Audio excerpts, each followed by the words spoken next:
we are going to go ahead and walk through how it would work. You'll see here I have a basic welcome menu, and your menu can show pretty much however you want to have it display.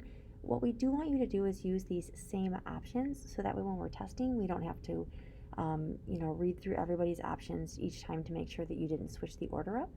One thing that is a requirement is that no matter what I enter here, I should not be allowed to break the program. So for example, if I enter a letter, it should just tell me that it's a bad value. If I enter a number that's out of range, it should tell me that it's out of range. Now notice I have different error messages.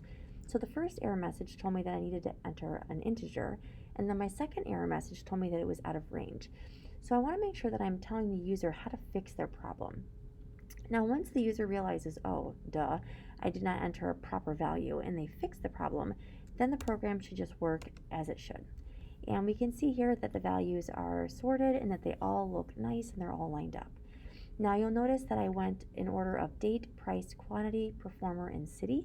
And I did this because it made it the easiest to be able to tab the data. I still had to do a little bit of working in order to make it have the tabbing work nice with the performer and the city. And I did that with some finagling and some if statements to add some extra padding in there, and that's something that you can play around with.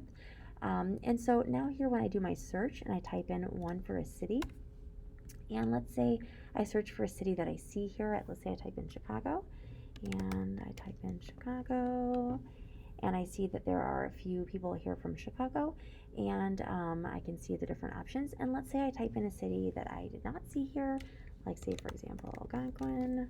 Oops, well that's going to give me an error.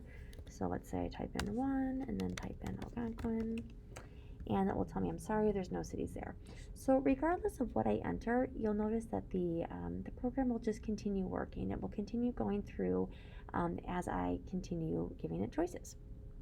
And then when I finish, when I'm all done and I say quit to exit, it will then close out and thank me for my time. So when you're working on your lab, things you want to keep in mind. First of all, you want to make sure that you always reprint the menu so that the user doesn't have to remember the options about what numbers went with what.